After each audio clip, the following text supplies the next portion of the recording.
Welcome to another edition of the ISB podcast. I'm your host, Sahil, here with my friends Rahi and Roy, bringing you another wonderful episode of the ISB podcast. This is our inaugural episode on the audio waves. We've been, of course, on YouTube for a while now. For those of you listening on audio, we encourage you to listen on Spotify, Apple, Amazon, wherever you get your audio podcasts. And for those on YouTube, please go ahead and subscribe to the channel as we delve into another exciting week of football. But first things first, boys, we got to talk about what happened over the weekend. And guys, there was a certain man by the name of Erling Haaland that made a big statement this weekend. I like that you called us friends, though, because first of all, we are friends. Before any of this, the professionalism, we are friends. That is true. Just wanted we to are start friends. off by saying that. We are It's very friends. sweet. What a nice call out. Wow. And it's good we established that, right? Because people thought maybe they thought we don't like each other.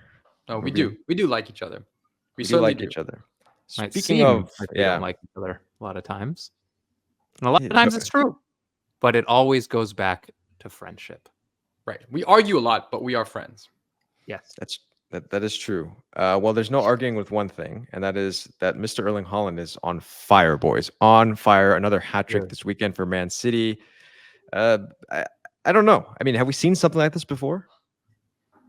I mean, there's probably some recency bias, but it's so hard to imagine someone so efficient. I mean, he did struggle a bit at times last year, but this year he looks like he's back to his best. I mean, the second goal is just, the finish is so quick, so clinical, and it's just so powerful, Roy. Dude, he has, 70 goals now, Premier League? I think he just broke a record, if I remember correctly, a hat trick record, which kind of leads to, I call it the Jesus Ferreira syndrome, where he scores against Ipswich Town, he scores against West Ham, and then he kind of gets real quiet when Champions League comes around. But yeah, I think against most, he's absolutely unstoppable. He is a beast. He's on wheels. He's a monster truck. He's incredible. He's too strong. I think that's a fair criticism. It's a fair question, though. He sometimes does disappear in big games. He certainly did last year. And we don't really have the international barometer to judge him on because he hasn't done it with Norway. So, I mean, there are still some question marks. I've never seen a player this efficient. But again, it's just recency bias, maybe. It is. So that's the thing. Yeah. That's the thing I think about Roy. I keep thinking about, like, obviously he has good players around him. And look, some of these finishes are all Erling Haaland. Like, you look at the second goal, that's all Erling Haaland, right? Oh, it's fantastic. But it helps to have, Bernardo Silva around you. It helps to have players who can actually get you the ball in right positions, right? Yeah, and he's you watch his progression over the last few years. One of his biggest criticisms was he wasn't necessarily creating his own chances. He was finishing chances. He was finishing pin perfect pin drop passes to his right foot, but he wasn't necessarily creating great chances. He created a couple in this past game, and I feel that as a player, he's evolving in that he doesn't require absolutely pin drop perfect passes to score. He kind of proved that last week. But the big question is, does he do it when he doesn't have the phenomenal players around it? Does he do it for Norway? Because he hasn't, to Rocky's point. Does he do it in Champions League against Barcelona or against Real Madrid? Yeah. I don't know, man. Exactly. I don't know. Can he carry a team is the question. And that's what he has to do for Norway. And that'll be interesting because you're right. I think he's starting to create, but he finishes chances that, there's still chances, right? But what he does is he takes a chance that's maybe like for other forwards is a 60% chance, right? Oh, not a half chance, maybe a little more than a half chance, and he makes it a certainty. That's what he gives you. But when you're not creating half chances, then what does it give you? And that's the question. And I'm not sure we know the answer yet. Yeah. It's been hard because obviously, Norway is not, no offense to San Marino listeners out there, it's not San Marino, right? This is a team that has talent. It has Odegaard. It has a bunch of players that are very strong. Odegaard's not just the only player out there. There's a bunch of very good players on Norway. And for whatever reason, when this translates to the national team, we're not seeing, right? We're not seeing this with Haaland. And I think it's a fair point, the Champions League as well, because he's a player who, even during parts of last season, right, the rest of the team carried him in a sense, right? So that's what gets tricky about this player. It's when he's on, and he's literally something that we've never seen before. But he'll go quiet sometimes, and that's the part that's a little bit tricky. Yep, I think he's a player that does require a certain caliber of player around him, and enough of them to give him sufficient chances to shine. Because look at Norway. Norway has world-class players on that team. Yeah. They have, 3 in their starting lineup alone are world-class players that any national team would love to have on their teams. One of the best midfielders in the world in Odegaard, obviously Haaland up top. They have a beautiful lineup, but he's not doing much there. He disappears for an entire 90 minutes for Norway. He's an interesting player in that he will look like the best player of all time for a couple weeks, and then he'll look like our favorite player from the U.S. national team, Jesus Ferreira, for other weeks. So it's kind of a fascinating range of performances from our boy Haaland. I don't know if our international viewers even know who Jesus Pereira is. They the fact that Jesus Pereira and Erling Haaland have come into the same video is shocking. The reason is Jesus Pereira scores 4 goals against the Dominican Republic, and then he'll not have a shot on goal against the Netherlands, which on a much larger scale, Haaland suffers from as well. I feel like it's like when you're looking for analogies that don't exist and you're just trying to make comparisons. I mean, there's no world in which those two players are even in the same sentence. I'm not sure where Jesus Pereira is in the conversation versus Haaland, but he's probably in a different universe, maybe a different galaxy. I don't know. Dimension, I would say. Yeah, dimension, maybe. Yeah. Certainly, it's insane to have them in the same conversation. But it's hard. The reason we're having this talk is because I think Haaland is so good. Because he's better in many ways than any striker we've seen in how efficient he is and how he's able to convert chances they seem so standard, right? And it happens so quickly. Pass in the box, powerful rifle, upper corner, done. It's stuff we haven't seen, but then that's why the question marks are there, because a player as good as he is to disappear like he does sometimes, it's really baffling. And we'll see this season, because I think he had a good year in his first year, great year.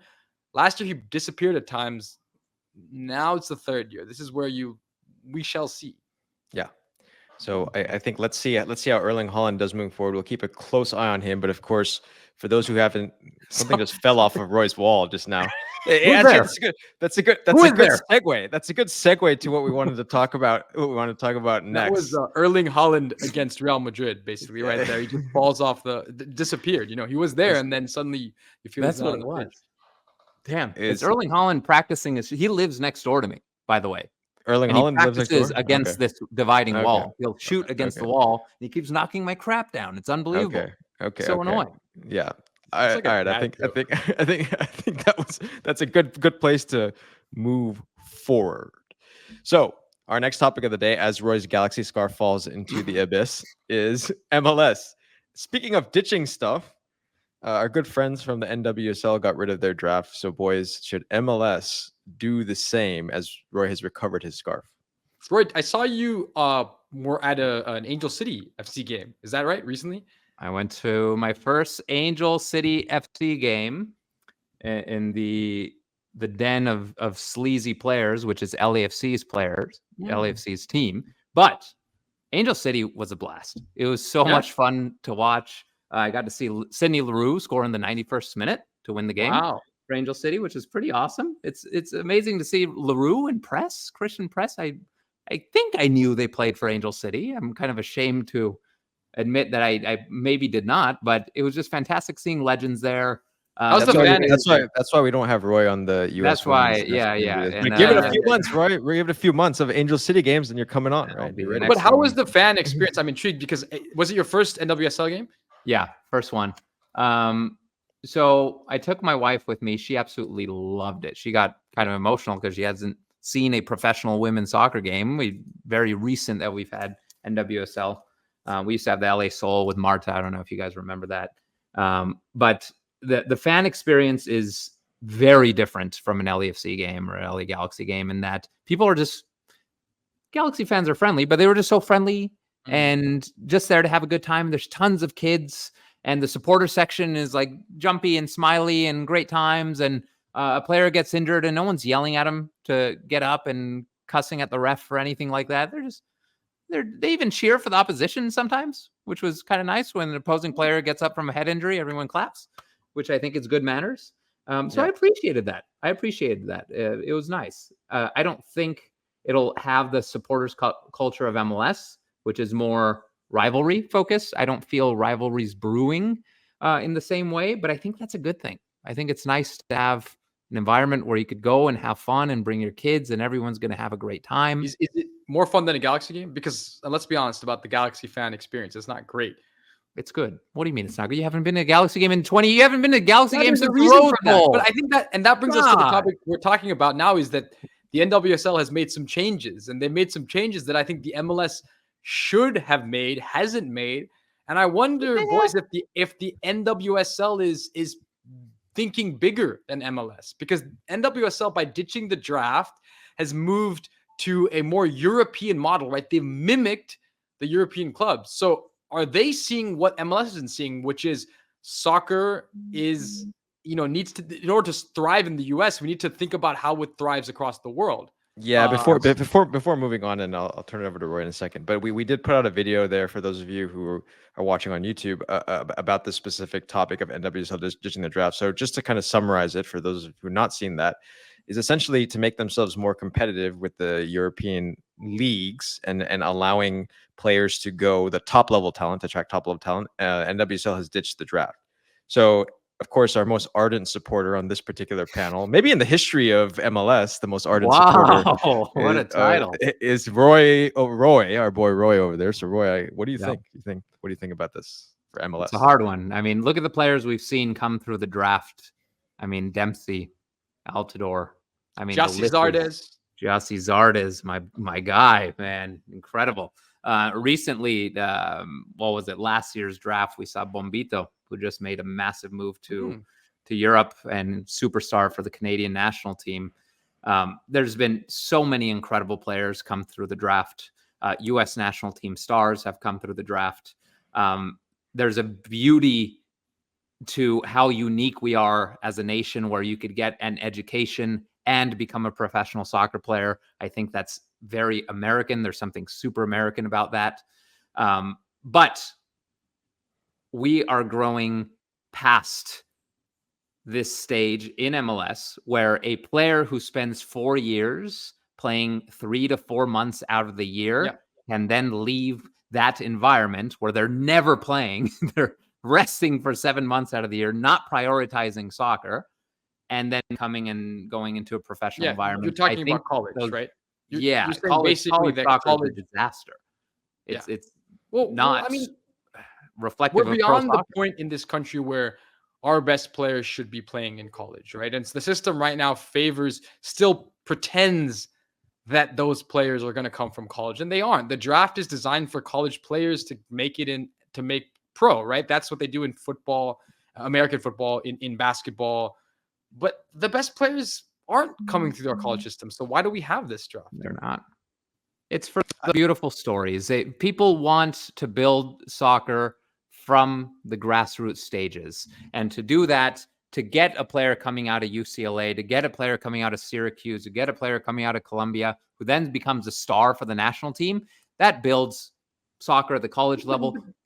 It's American sports as well. If we want to build the American sports audience, look at college football. But it's a different, and I think the soccer audience here in this country is a much more international audience. It's not necessarily the same audience that's watching college football, maybe a little bit, and college basketball. It's an audience that is international, and they watch the Premier League, they watch La Liga, because they understand that's where the best soccer is being played.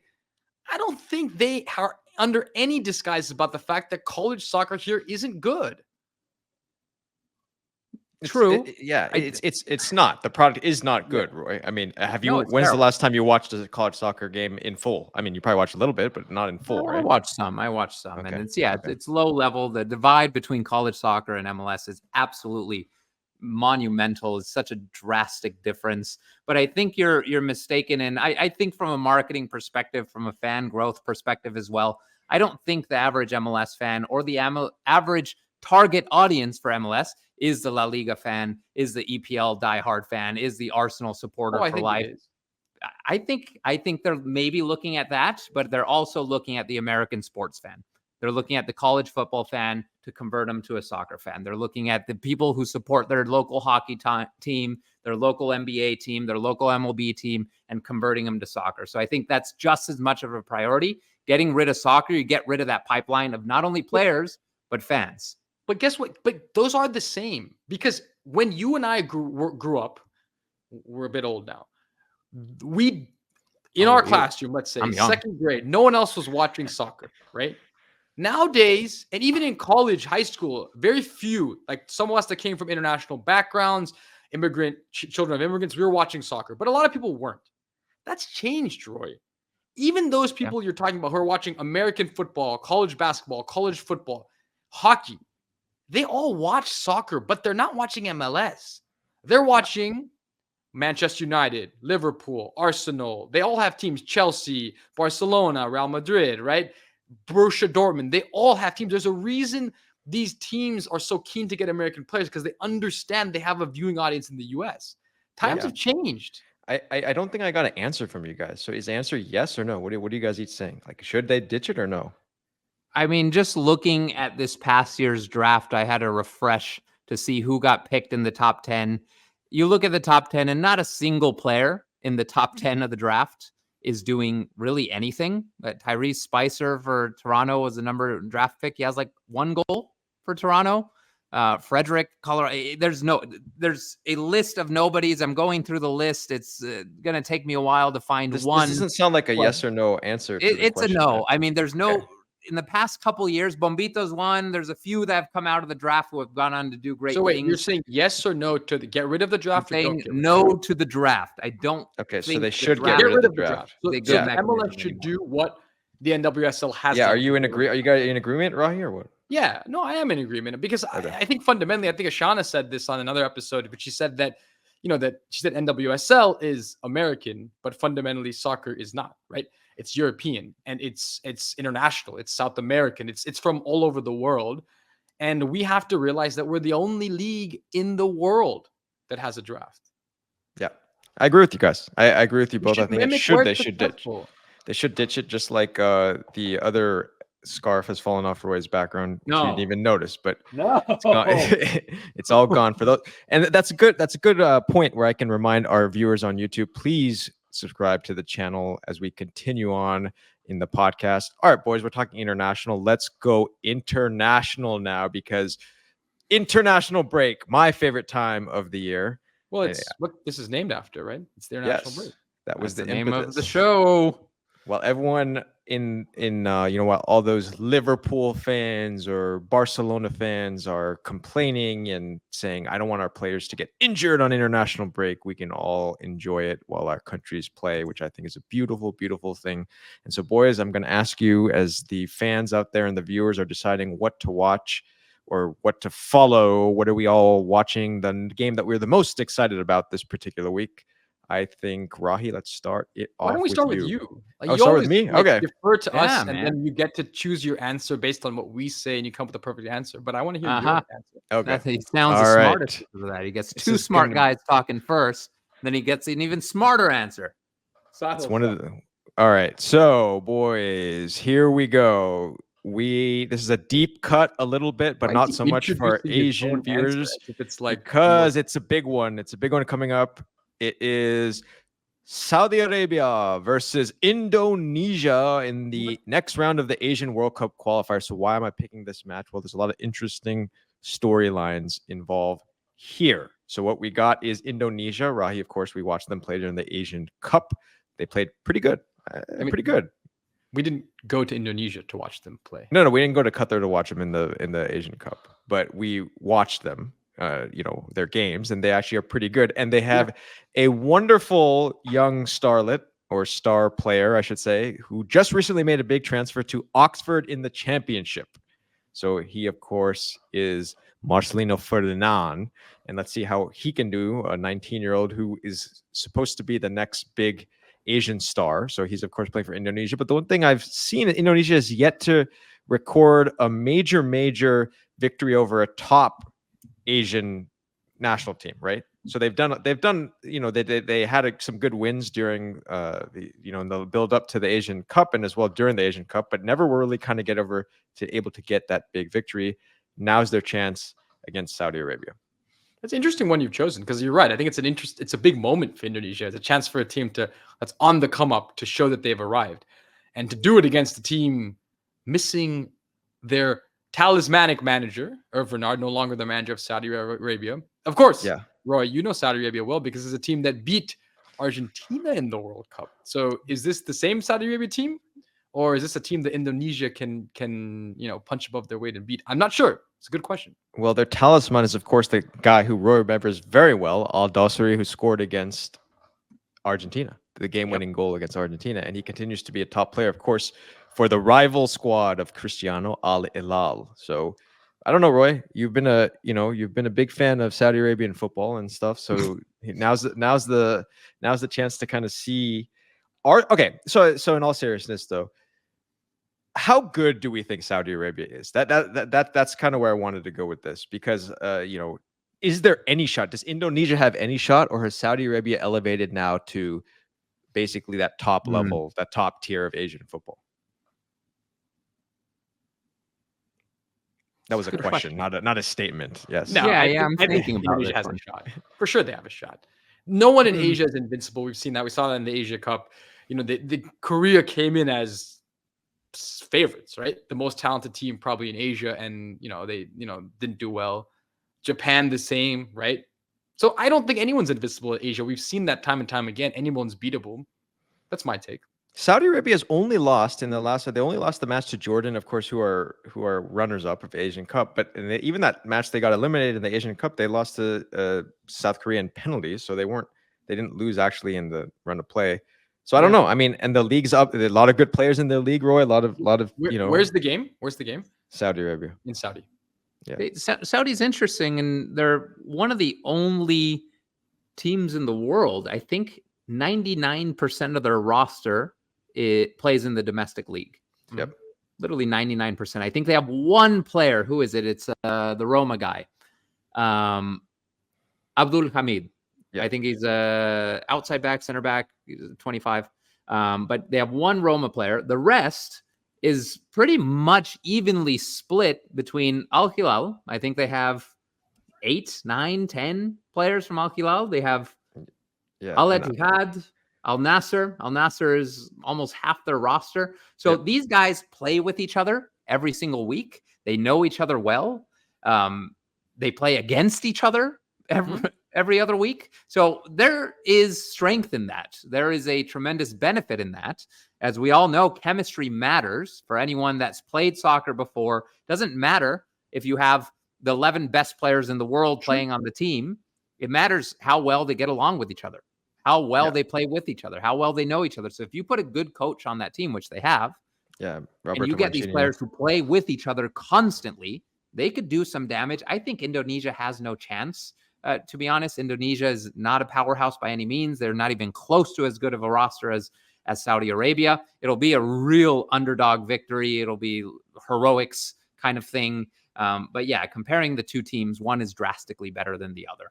Let's be honest. I guess then, Rahi, just kind of shifting gears, because Indonesia is one of these teams that's kind of in that haven't made the World Cup in a very, very long time.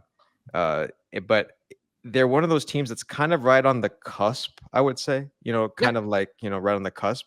So what is it going to take for them to get to the next level? Is it just one statement victory, or what? We've kind of seen it with Jordan a little bit, right? Like Jordan kind of hanging around in that area that Indonesia's at right now, and then kind of turned it on, so. Yeah, I think it's two things. I think it's a statement victory. Absolutely. Because that gives you the confidence then to know that you can beat anybody. And then it's developing a true star, right? And they are on the verge of doing that as well, right?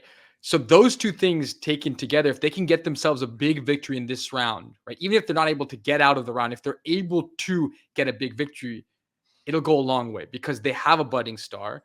So I think they are on the cusp, and it's just a matter of time for me for Indonesia Yeah. to really take that next step. Could be. They've had some decent games recently. They held their own against Japan. When was that? 6 months ago, 8 months ago in January. The Asian Cup. During the Asian Cup, 3-1. That's one of their best recent games. But then they have other games where they lose 4-0 against Libya. They lose 5-0 against Iran. They lose 4-0 against Australia. These aren't great teams that they're playing against. They scrape by Vietnam. In the region, they're good teams. Yeah. I mean, again, and that's what all you need this particular round, right? You're gonna have to nick one of those spots, and it will take probably 1 to 2 statement upset victories to get you to where you need to be, or maybe a couple upset draws or something. But we shall see. Saudi's not doing great recently either. Saudi just lost against Jordan. That was the one match. But Jordan is now. We'll have a separate video on Jordan some other time. But they're top of the group in Asia. Second best team in Asia. But moving on to another continent, I believe. Where are we going, Rahi, for your game? Go to Africa. So to our qualifiers there, and I gotta go with Cape Verde and Egypt. And the reason I'm going with that game is if you both of you might remember an incredible game in the African Cup of Nations between these two teams that ended up, I believe, eliminating Ghana in the end because it was a late draw. Well, you thought Egypt had won it late. They went up 2-1 super late. And then literally with the last kick of the game, Cape Verde tied it. I ended up 2-2, and I believe Egypt got through and Ghana ended up going out. But it was an incredible game. So I'd love to see these two play again because just more drama, guys. Yeah. And especially, I think Mo Salah coming off of this weekend. And he didn't play that game. He didn't play that game. Yeah. Cape Verde is an interesting team because they have really punched above their weight, during the African Cup of Nations. And again, similar situation to what I was mentioning prior with some of the teams from Asia. Are they on the verge? Are they on the verge of cementing themselves as a top team in Africa? That's the question. Man. Yeah, I like their roster. They have me being the MLS obsessed guy. They have Columbus Crew, Steven Moreira, who I like a lot. He's an important player for the Crew. They got Logan Costa from Villarreal. They have a very interesting lineup. A lot of players playing in Portugal. A lot of players playing in Europe. I think a majority of their roster is Europe-based in the first and second divisions of teams. So they have a strong squad with a couple of star players. And from what I've seen them play, I've seen a few of their recent matches, and they're a fun team to watch, man. They are intense. Yeah. They play with tremendous aggression. It's really fun to watch. And Egypt has always failed to impress a little bit, right? Like considering the talent Egypt has, and Mo Salah specifically, right? He hasn't really done it for Egypt in the way that you might expect him to. I mean, they missed out on the last World Cup, right? That's a big for a country like Egypt not to be able to do that. Of course, it was that match against Senegal, right? Like it was either Mo Salah going or they lost in penalties in the end. Yeah, exactly. But it's a situation where they need to prove themselves again because this team was for so long at the top of the African continent, and they're not. African Cups. Yeah. So it's an interesting match. No, extremely interesting, and it's the one thing I will say is Cape Verde has done well. They've done well in qualifiers, but they've also had these great tournament performances. Sometimes when you take it out of the context of a tournament, it's a different thing entirely, right? Because now it's a qualifier where players are coming together after not having been together for a while. You just have a few days preparation. And then sometimes it's really a test of your talent more than it is your chemistry in some ways. So it's interesting. This is not a tournament game, right? It's a qualifier. And so that's going to make it all the more interesting. Yeah. So we'll see. We'll see as they started off to see who will eventually be joining for the World Cup. And finishing off now, Roy. I wonder what Roy's going to go with. Who we're going with, Roy? Speaking of the World Cup, I am going with the owners of the World Cup and the owners of the Copa America. That is Argentina. They will be playing Chile. Once again, the most intense matchup you could imagine on a global scale. It doesn't get any more tense than this. Last time they played, I called this, it's not a soccer match, it's a war. Every time this match happens, it's a war. It's so far beyond soccer, the history of these two nations, that you're watching something that goes beyond a soccer field. You're watching a lot of tension. You're watching a lot of release on a field, and it's both beautiful and terrifying and poetic at the same time. So that's what I'm going to be looking out for, not just from the perspective of this is a massive match that you should never miss, but also looking at the transition of the Argentinian national team. There's a special player who will not be playing this match, right. boys. And of course, that's Mr. Lionel Messi. There's two, my friend. There are two special players who will not be playing this match. One is retired. One is soon to be retired. And that is Di Maria. Di Maria. That's massive to have him no longer be a part of this national team. He has, besides Messi, carried this attack for a very long time. He's been a superstar, the underrated superstar of this national team, oftentimes the best player for Argentina. He's not there anymore, and neither is Messi. And who knows if Messi's going to come back for this national team. No, so that's a bit dramatic, I think. It's a bit dramatic, but he's been injured a lot lately. He's been injured a ton lately, and he's in a constant phase of coming back from injury. It's not good when you're 36 years old, man. You know it. How old are you, Rocky? 43? Yeah, tell me about it. No, I it's an interesting game. I don't fear so much as you do from the Argentinian perspective. We saw this Chilean team in Copa America. Honestly, well, they didn't look great. They look a team that's well past their prime. And Argentina, I think you forget, yes, Messi's the heartbeat, but they've won these tournaments because of the players around him, because of what they've done in the unity and the system and the way they play together. And most crucially, how they defend. This team doesn't give up goals. And I think that's what matters. And that's why this team will be fine in this game against Chile, even without Messi. So I'll make an interesting thing about this, because they won. So it's interesting because Argentina beat Colombia without Messi in the, after Messi left the match. But this is going to be interesting because at that point in time, Messi was on the bench. And so the presence of Messi was still there. Yep. Now he's not there at all. So Roycito, that's what I wanted to ask your perspective about. Do you think it matters? But Rai, you had a comment? 100 million%. 100 million%. Messi's impact, whether he's on the field, whether he's watching from the stands, whether he's sitting on the bench, just watching these players, his presence is felt. It's a spiritual thing. It's an emotional thing. It's a motivational thing. These players play for Messi. Let's be real. They play for he's going to be watching. He's going to be watching the game from somewhere. Be watching from home or from the stand. Or whatever is going to float in somehow. But it's different. It's different not having him in the locker room. It's different. I'm sure he will be in the locker room. But as time progresses and as Messi phases out, so does something very important to this team. So you guys saying they'll be fine without him? Sure. From a tactical perspective, on the field, they have the talent, but he brings something that we haven't had in generations in Argentina.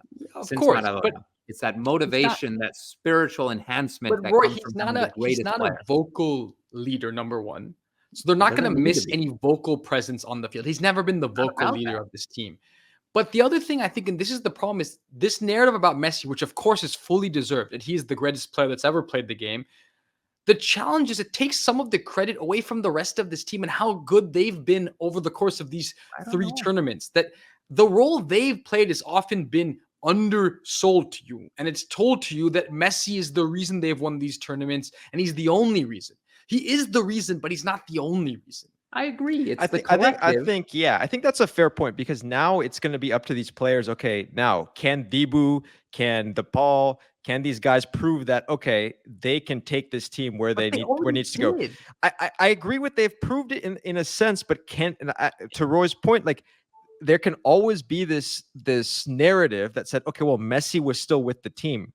At this point, now it's like, all right, are you guys going to step up and get it done when he's not, whatever external factors are just not there? My concern is they'll get it done against Chile, of course, and they're going to be fine.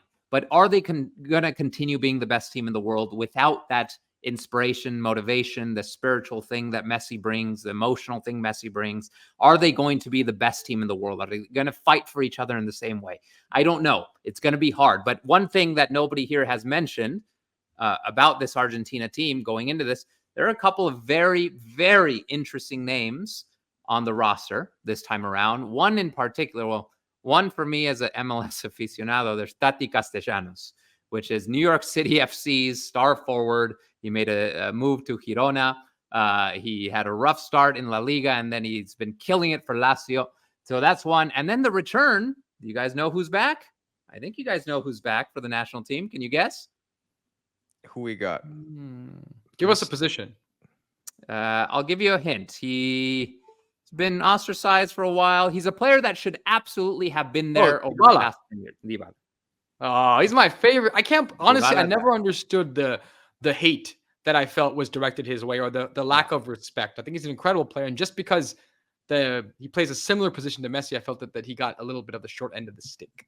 Yeah, it's tactical. I feel it's purely tactical, and people like to create drama. But to have him back, I think he's 30 or 31 now, so it's a bit late for him to come and lead this team potentially. But he's such a phenomenal player, such a crafty guy. He's incredible. He could lead an attack. So it's going to be nice to see him. I don't think he starts, but I think he plays some minutes against Chile, and it's just wonderful. And again, Tati, to see an MLS guy, to see a guy who's really fought from the bottom up to make it. And his goal was always, I want to play for Argentina.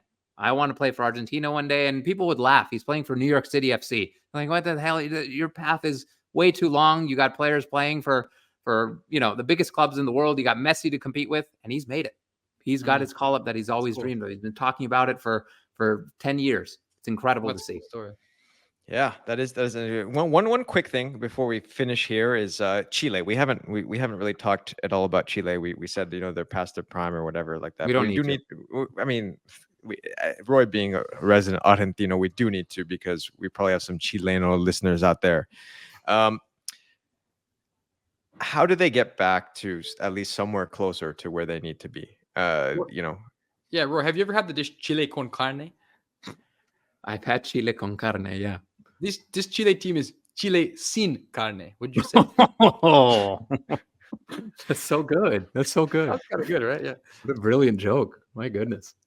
Yeah. I mean, they need youth. They need youth, right? This is like, they're just, I mean, okay, Alexi, as the one guy I think who still has it, and he's still, I don't even know how old Alexi is, but mid-30s, but he plays like he's 22. Still an incredible player. But, you have Edu Vargas. I mean, this team is old. And this is the cycle where you start to bring in young. Well, I don't mean that. I mean, look, as Roy, you said last time, I think they're going to come into this match regardless of it being world champions or whatever, and they're going to give it their all, and it's going to be a tough match, probably, right? So, I mean, that's the case with Argentina, Chile always, but okay, it's different from where it was before. I don't think we had any solutions for the Chilean national team, but maybe next time we'll figure it out. Be careful. Don't sleep on Chile. I mean, this is, as Roy said, this is a rivalry game, and anything can happen, and Chile will fight. The one thing they've shown us over the years is they will fight. Yeah, it wasn't easy. It wasn't easy in that Copa America game. It was Lautaro's goal, like super late, that won it for them, right? Yeah, so it's not scary, man. It wasn't an easy match. So, I was gonna ask Roy and Rahi which line is better, Chilean or Argentine, but I think we're gonna get a biased answer in this. What is better? Wine. Yeah. Oh, wine. Argentinian. Surprise, surprise. Final answer. Been to Chile, Roy? Been to Chile? I have. I went last December. I was in Santiago for 3 days. Did you wear your Messi jersey while you were there ever? I didn't need to. The second people heard my accent, they knew. They knew. Then the wait staff would take an extra hour to bring my food. My wine had little floaties in it. Yeah. We'll see what happens to you after the match. Let's see what that continues. So, for those of you out there, we will come back with another video / podcast shortly. For those watching on YouTube, please subscribe to the channel. Let's see what happens in International Week, my favorite week of the year. And from now until then, we will see you after the matches begin. Keep watching the beautiful game. Keep watching the beautiful game. I can imagine Roy still waiting for his food.